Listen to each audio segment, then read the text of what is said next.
my name is John Lay. Our task force for the development of this course, Interprofessional Spiritual Care, honored me with the request to welcome you and give you a brief orientation to this study. The seed of this course germinated in a discussion between Dr. Judy Krull from nursing in the Rickard Hartman College of Health Professionals and Dr. Randy Lump from religious studies in the traditional college. Working as marshals at a Regis commencement celebration, these professors shared the comments of some of our alumni concerning issues of spiritual care in the workplace. One graduate, a nurse, told about a situation where a patient requested that the nurse pray with her. Another graduate, a manager in a sales organization, shared his issue of the disruption of his team. The cause he identified as some team members do not trust the others just because of the other's religion. A pharmacy student spoke of a woman dressed in a hijab who queried, after consulting the internet, whether or not her medicines contained extract from hogs. The stories continued, and a few common themes surfaced. How ought we meet one another concerning spiritual issues in the workplace? How can I become more prepared and more comfortable dealing with spiritual care issues? What responsibilities or constraints do I have when I encounter spiritual care issues in the workplace? And our topic is contemporary as well as classic. As I prepare this welcome and orientation presentation, the news or entertainment and op-ed pieces in the blogosphere are filled with both affirming and derogatory commentary on the professional football player Tim Tebow and the statements he's made and the actions he's performed on the football field, revealing his spirituality for all to see. From this seed, a task force of representatives from each of our colleges, Rickard Hartman College for Professional Studies and the Traditional School, began working to consider the development of a course on spiritual care in the workplace for alumni and others wishing to explore these issues in a critical way. Few times in my 30-plus years teaching in the College for Professional Studies have I enjoyed working on such a committee. My colleagues and companions from physical therapy, pharmacy, ethics, nursing, and religious studies all worked from our dedication to our university mission and with our commitment to serving with and for others. Beside offering you a heartfelt welcome to our study, I wish to set the stage for our work together by first sharing my enthusiasm for our Ignatian approach and then by introducing a couple key terms that will help us prepare for our first ground-based workshop. Regis is a special place. Our mission calls us toward excellence in our academic fields, to become women and men for others, and to consciously and continually respond to the question, how ought we to live? Our mission has a foundation in the American and the Jesuit Catholic Christian traditions. There's traditions of excellence and service to others. You've probably seen that iconic picture of the President and the Pope during World Youth Day as they walked on a quadrangle of our campus. We're not value neutral. We're also not sectarian. When we best respond to our mission, we meet each other in the depths of our experience in light of our specific subject matter, and we work to become more conscious of our experience and understanding in order to live intentionally. Secondly, we critically examine and review the work of others in our respective fields, as well as other academic disciplines. Then we use our experience and our encounter with the data to develop hypotheses and draw conclusions concerning the subject matter under consideration. And finally, we apply our efforts responding to that question, how ought we to live? And what can we contribute to the work of our study? Then, as lifelong learners, we begin again. This is an Ignatian approach. Upon this approach, interprofessional spiritual care has been designed. Hold us to this methodology. Applying this methodology, we begin by asking you to become more conscious of your experience and understanding of the spiritual life or spiritual care.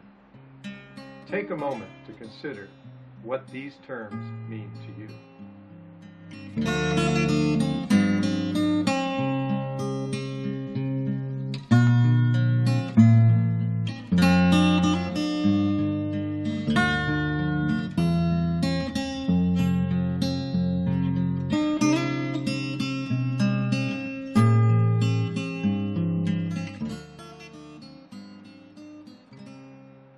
Now consider your experience and your understanding in light of the following definitions of spirituality and religion.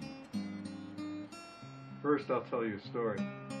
Many years ago, when I began my academic study of religion, I found a somewhat disturbing state of affairs in my academic discipline of religious studies.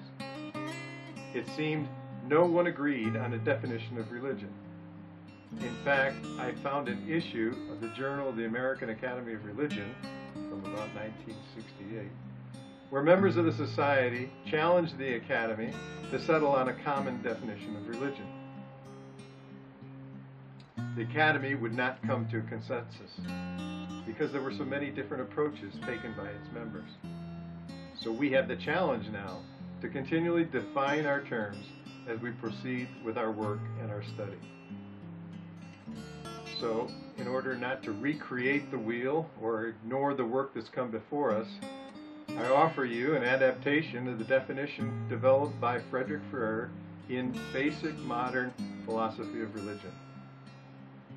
He claims religion is intensive and comprehensive life-seeking. We seek life with energy and with a sense of wholeness. This definition assumes humans' desire to live. It assumes humans must deal with powers outside control, outside themselves. Humans have to develop strategies to deal with these powers. When we study religious traditions, we examine the phenomena of humans seeking life with energy and comprehensiveness.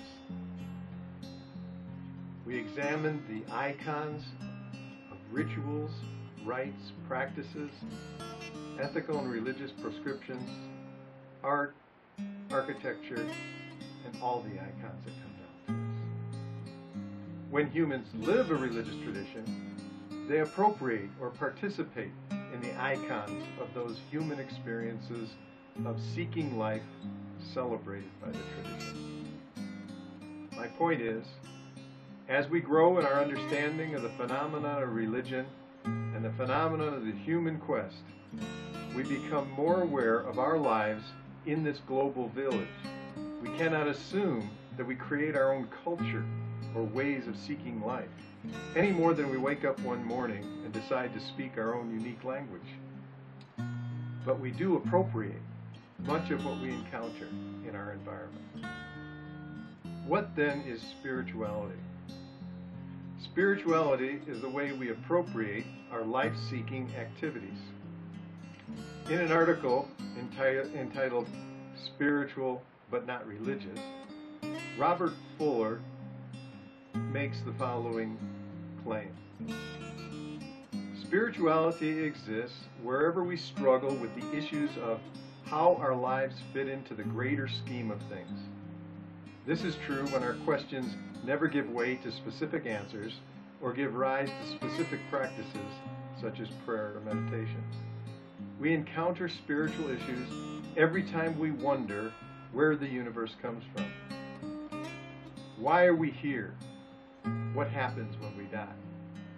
We also become spiritual when we become moved by the values such as beauty, love, or creativity that seem to reveal a meaning or a power beyond our visible world.